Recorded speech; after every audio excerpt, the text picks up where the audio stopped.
વિશ્વ બાળ મજૂરી વિરોધ દિવસ. નમસ્કાર, ગુજરાત ન્યૂઝમાં આપનું સ્વાગત છે અને ડે સ્પેશિયલ કાર્યક્રમ સાથે હું માલવી પટેલ આપ સૌ દર્શક મિત્રોનું સ્વાગત કરું છું. આજે આપણે વાત કરીશું વિશ્વ બાળ મજૂરી વિરોધ દિવસ. આમ તો બાળ મજૂરી એ સામાજિક કલંક અને ગુનો છે, પરંતુ કેટલી જગ્યાએ આપણે જોતા હોઈએ છીએ, હોટેલ હોય, રેસ્ટોરન્ટ હોય કે પછી કારખાના હોય, દરેક કેટલીક જગ્યાએ જ્યાં બાળકો નાના ભૂલકાઓ છે તે કામ કરતા નજરે પડતા હોય છે.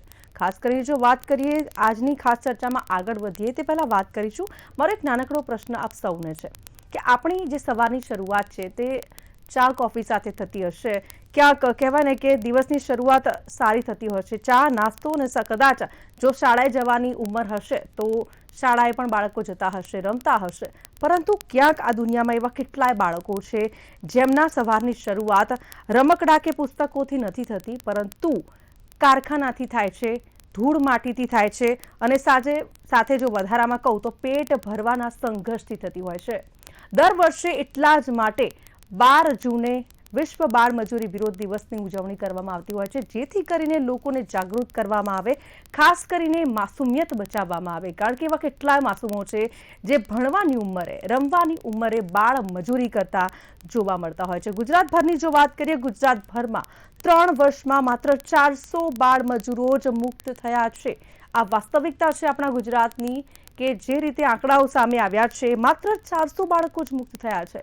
હજી એવા કેટલાય બાળકો છે, ખાસ કરીને આપ જોતા હશો પશ્ચિમ બંગાળ, ઉત્તર પ્રદેશ, મધ્યપ્રદેશ, બિહાર રાજ્યોમાંથી આવતા હોય છે અને ખાસ કરીને એવી જગ્યાએ રહેતા હોય છે જ્યાં મોટી મોટી ઇન્ડસ્ટ્રી હોય, કારખાના હોય, કાપડ ઉદ્યોગ હોય, તેવી જગ્યાએ જોબ કરતા હોય છે ને. જો પર્ટિક્યુલર અમદાવાદ શહેરની વાત કરીએ તો તમને ઢાબા ઉપર જોવા મળશે, રેસ્ટોરન્ટ પર જોવા મળશે, હોટલમાં જોવા મળશે અને આ સાથે ચાની ટપરી પર પણ તમને એવા નાના બાળકો જે બાળ મજૂરી કરતા હશે તે પણ જોવા મળશે. આનાથી વધારે કહીએ તો એવા જોખમી કાર્યો પણ કરતા હોય છે કે કારખાનાની અંદર ઈંટો ઉચકવાથી લઈને દરેક એવી જોખમી પ્રવૃત્તિઓ કરતા હોય છે, એના તેને પૈસા મળતા હોય છે.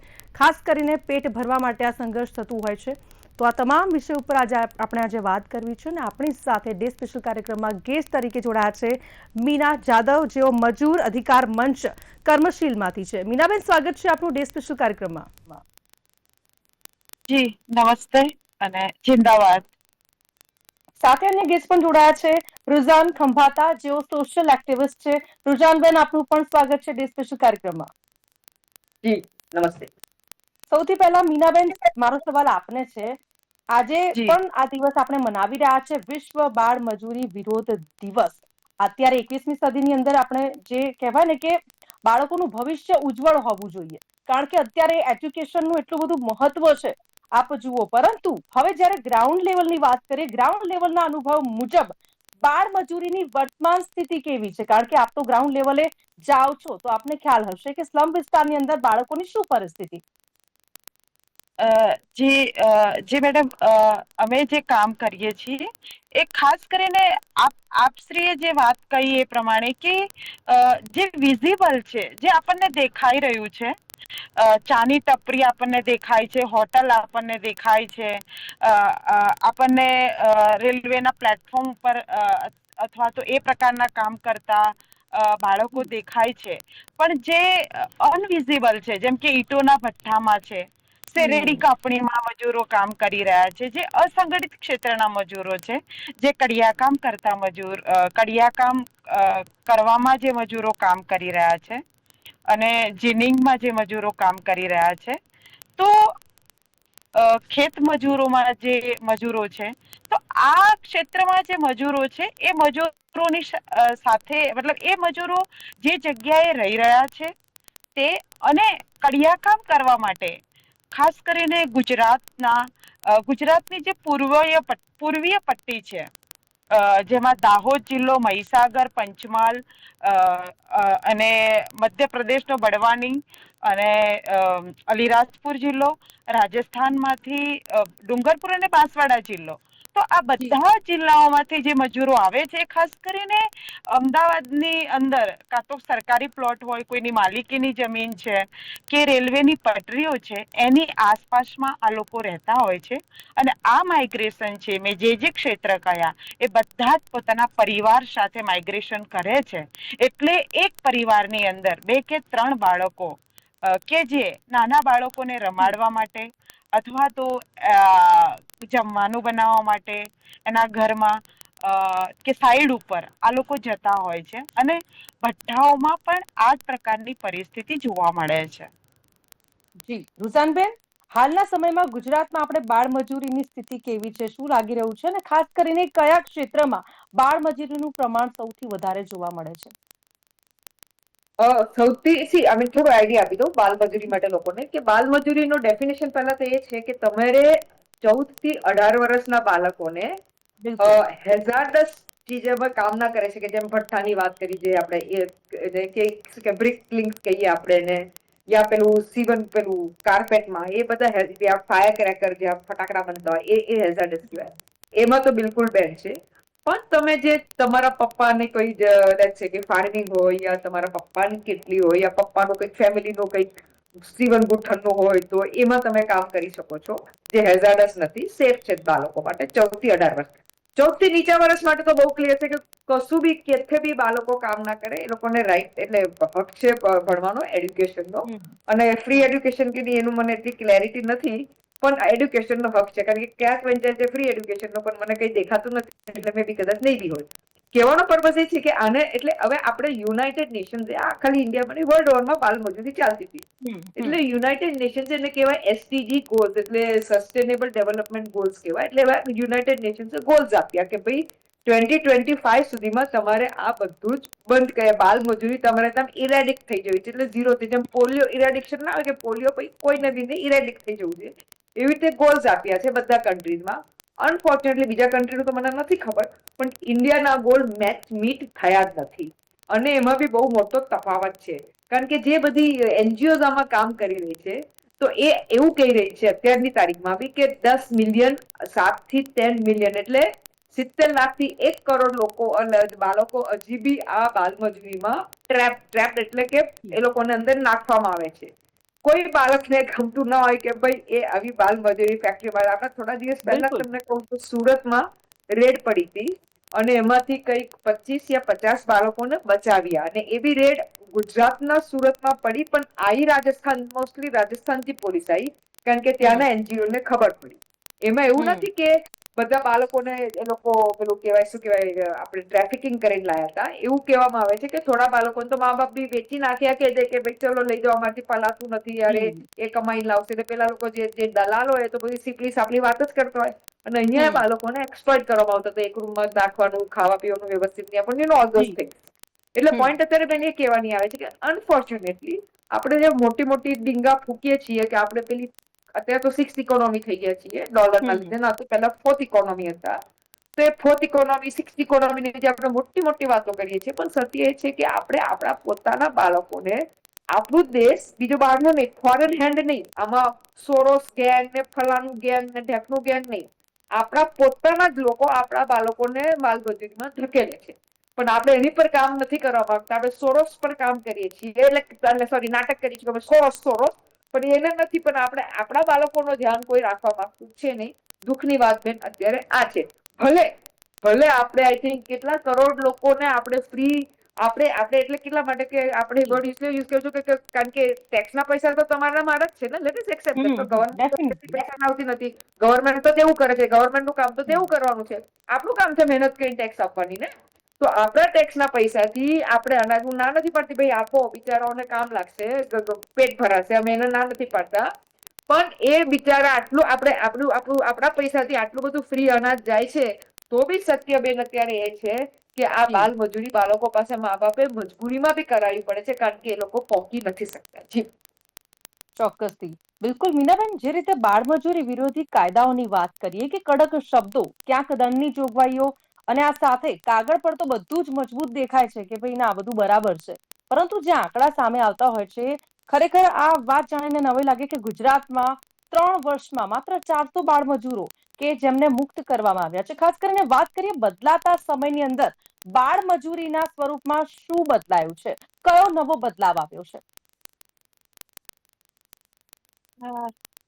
જી બેન, આ સંદર્ભે મારા પ્રેક્ટિકલ અનુભવ હું કહું તો ખાસ જી. કરીને અસંગઠિત ક્ષેત્રના જે મજૂરો છે, જે ક્ષેત્ર મેં કયા, ફરીથી એકવાર કહું છું કે શેરડી કાપણી, કડિયા મજૂર, કડિયા કામ કરતા મજૂરો, ઈંટોના ભઠ્ઠામાં કે ખેત મજદૂરી, જીનિંગની અંદર કામ કરતા મજૂરો, આ મજૂરોમાં પણ બાળ મજૂર છે એક એક અદ્રશ્ય છે.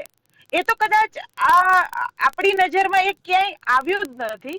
અને મારા હિસાબથી તો મને જે લાગે છે કે બાળ મજૂરી જે છે એ એ એ એ સમાજની એક સમાજનો એક કાળો પડછાયો છે. અને એ જે છે અરીસો કોઈ એ પ્રકારનો કોઈ જોવા માંગતું નથી. અને બાળ મજૂરી કરવી એ મારા હિસાબથી તો એક મજબૂરી છે. કારણ કે આ જેટલા બી ક્ષેત્ર મેં ગણાવ્યા એ બધા જ લોકો અસંગઠિત ક્ષેત્રના અને પોતાના પરિવાર, પોતાના ગામ, પોતાનું વતન, પોતાનું ઘર છોડીને આવે છે. અને પરિવાર સાથે આવે છે એટલે બાળકો છે, અને બાળકો બહુ નાનપણથી એ જોવે છે કે એની માં ઈંટ બનાવે છે એટલે એની સાથે જ એ કામ કરવામાં પરોવાઈ જતા હોય છે. એટલે ઓકે, જ્યારે મીનાબેન. જી. મીનાબેન, આપ જ્યારે ફિલ્ડમાં જાઓ છો, બરાબર, તો હા, બાળ મજૂરી પાછળ શું માત્ર ગરીબી જ કારણ છે કે પછી શિક્ષણનો અભાવ કે પછી સામાજિક માનસિકતા પણ ખરી? કારણ કે આપે જે પ્રમાણે જણાવ્યું કે મજબૂરી, એક તો મજબૂરી કારણ હા, છે, સાથે હમ, ગરીબી અને હમ, શિક્ષણનો અભાવ પણ હોઈ શકે છે. હમ. જી, જો આની અંદર સૌથી પહેલા તો હું એ કહેવા માંગીશ કે સરકારની જે એક માનસિકતા જે છે, આપણે આરટીઈ ની વાત કરે છે, રાઈટ ટુ એજ્યુકેશન એક્ટ, 6 થી 14 વર્ષના તમામ બાળકોને શિક્ષણ મળવું જોઈએ.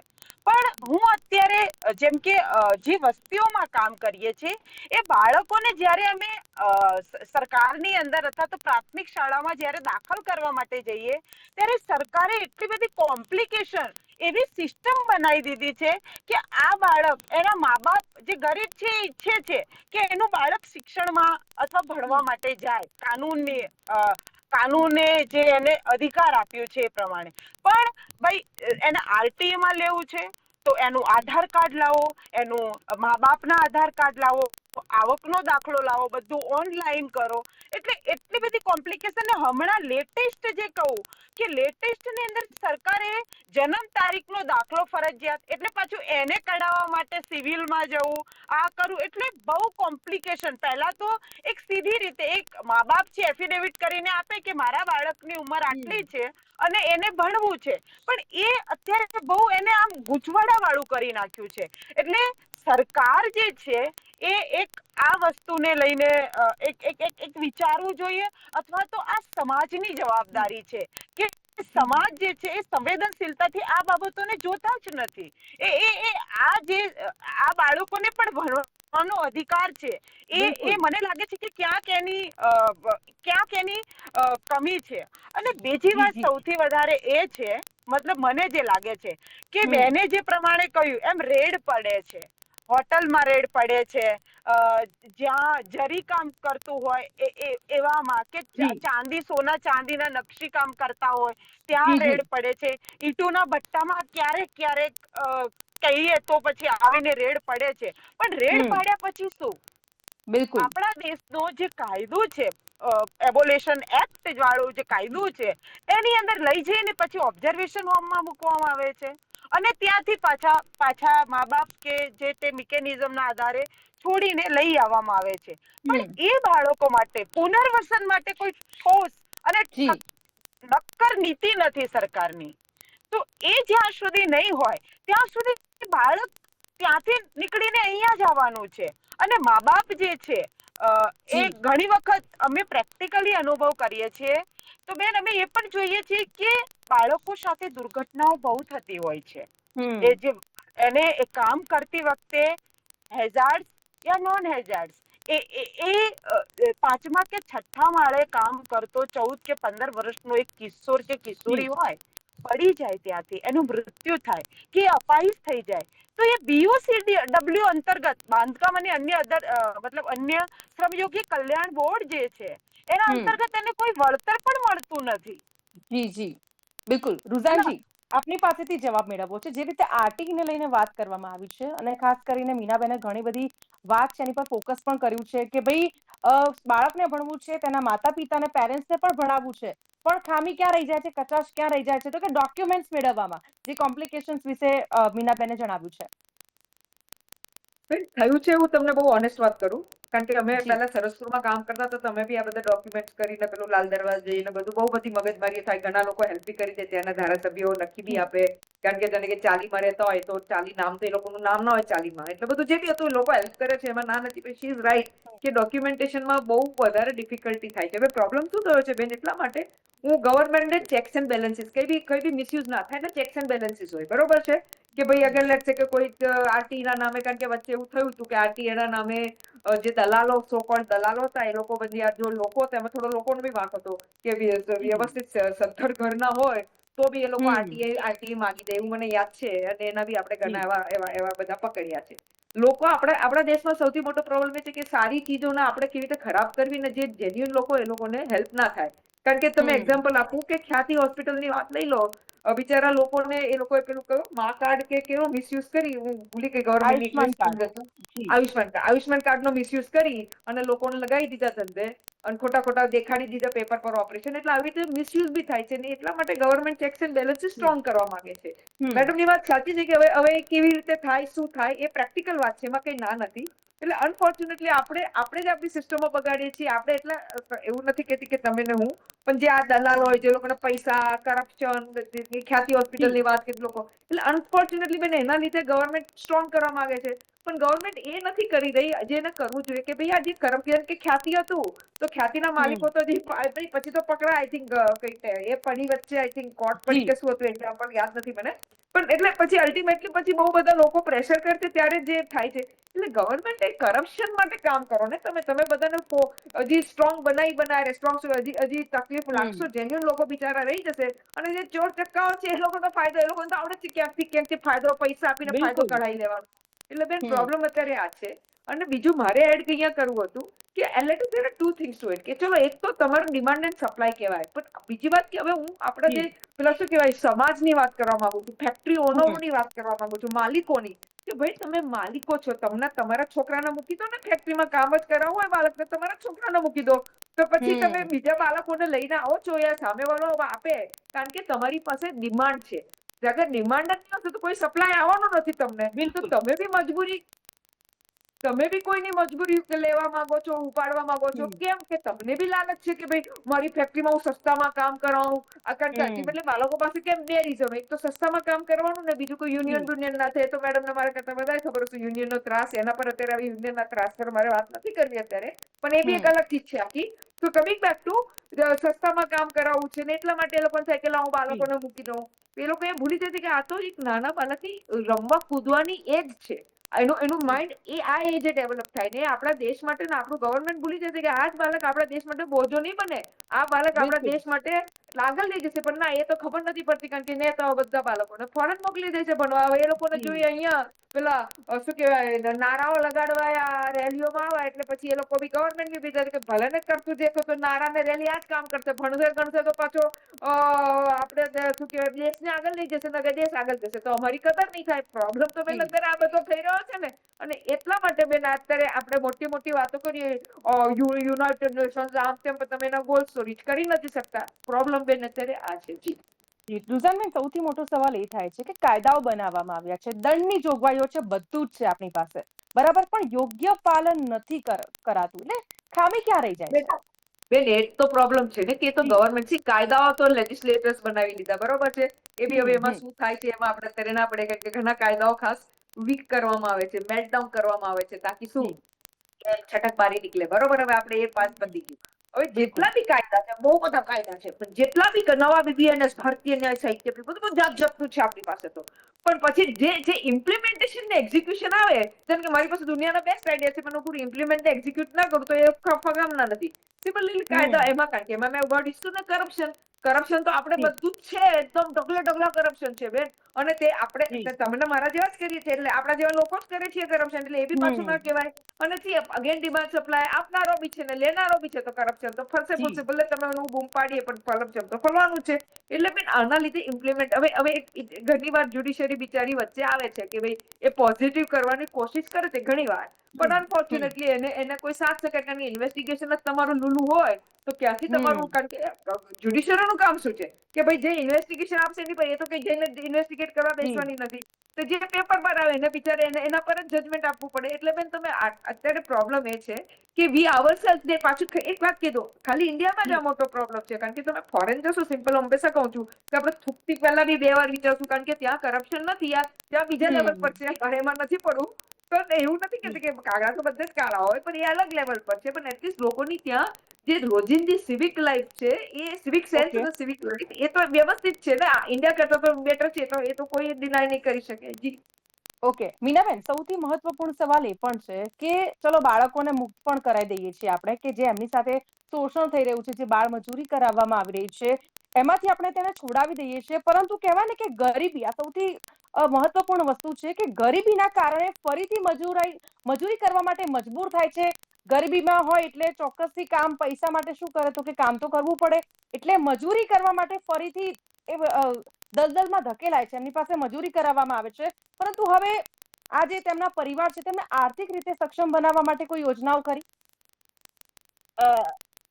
મેડમ, મારો તો સૌથી મોટો સવાલ માલવીબેન એ છે કે સરકાર જે છે ને, મિનિમમ વેજ સરકાર પોતે જાહેર કરે છે, પણ હું જે ક્ષેત્રમાં કામ કરું છું, એક પણ જગ્યાએ મિનિમમ વેજ નું અમલીકરણ થતું નથી. આજે ખેત મજૂરીમાં મિનિમમ વેજ જે છે, લેટેસ્ટ જે હું તમને કહું તો 402 રૂપિયા છે 8 કલાકનો. એ જ વસ્તુ શેરડી કાપણીમાં 1 ટન, ત્યાં ટનનો ભાવ છે, 1 ટન શેરડી કાપવાના 476 રૂપિયા છે. કોઓપરેટિવ સિસ્ટમથી આખો એ શેરડી કાપણી જે છે, એ આખી સિસ્ટમ જે છે, એ કોઓપરેટિવ સિસ્ટમથી ચાલે છે. અને એમાં શેરડી કાપતા જે મજૂરો છે, 1.5 થી 2 લાખ બેન, એ લોકોને મિનિમમ વેજ ત્યાંની આપણું જે સહકારી ક્ષેત્ર છે, અને એ ગુજરાતની વાત કરી રહ્યું છું, અમલીકરણ નથી થતું. એ જ વસ્તુ ઈંટોના ભટ્ટામાં છે. તો કમસે કમ અગર આ સરકાર મિનિમમ વેજ જો એનું અમલીકરણ જો યોગ્ય રીતે કરે અને એનું એક યોગ્ય મિકેનિઝમ ગોઠવાય તો પણ બાળ મજૂરી છે એ અટકી શકે. અને જી જી મીનાબેન, ટૂંકમાં જવાબ આપજો, આપણી પાસે સમયનો અભાવ છે. જી જી. હા, ઓકે. તો એ તો બાળકો જે છે એ સ્કૂલમાં જઈ શકે. બાળકો માટે પ્રાથમિક શિક્ષણ જે છે, મફત અને ફરજિયાત છે, એનું ચુસ્તપણે જો પાલન કરવામાં આવે, જેમ ગોંડલના ભગવતસિંહજી જે તે વખતે એમણે એક પોસ્ટકાર્ડ મોકલતા કે ભાઈ આપના બાળકની ઉંમર 6 વર્ષ થઈ ગઈ છે, તો એને તમે એજ્યુકેશન અથવા તો ભણવા માટે મોકલો. અત્યારે બાળકો ભણવા માટે જાય છે, પણ એનું યોગ્ય રીતે એ બાળકો ટકી રહે એ નથી થઈ રહ્યું. એટલે એના કારણે પણ સિસ્ટમ પુનર્વસનની નીતિ સરકાર યોગ્ય બનાવે. મારું એ કહેવું છે કે રેડ પાડીને બાળકોને બાળ મજૂરીમાં છોડાવ્યા પછી પુનર્વસન કરાવે એનું. જી જી બિલકુલ. Thank you very much Meenaben અને રુઝાનજી, આપ બંને અમારી સાથે જોડાયા, ચર્ચામાં ભાગ લીધો. અહીં આપણે ચર્ચાની સમાપ્તિ કરીએ છીએ. Thank you very much. તો જે રીતે બાળ મજૂરી વિરોધ દિવસ આપણે સૌ મનાવી રહ્યા છીએ, પરંતુ બાળ મજૂરી નાબૂદ કરવા માટે હજી પણ ઘણું બધું કરવાની જરૂર છે, જેથી કરીને એ માસૂમનો જે હક છે, જે ભણવાની ઉંમર છે, જે ભવિષ્ય બનાવવાની ઉંમર છે, ક્યાંક એની સાથે કંઈ ખોટું ના થઈ જાય, એનો જે હક છે તે ન છીનવાઈ જાય. તો આ સાથે ડે સ્પેશિયલ કાર્યક્રમમાં અત્યારે બસ આટલું જ. ફરીથી મળીશું નવા વિષય સાથે. હાલ મને આપશો રજા. નમસ્કાર.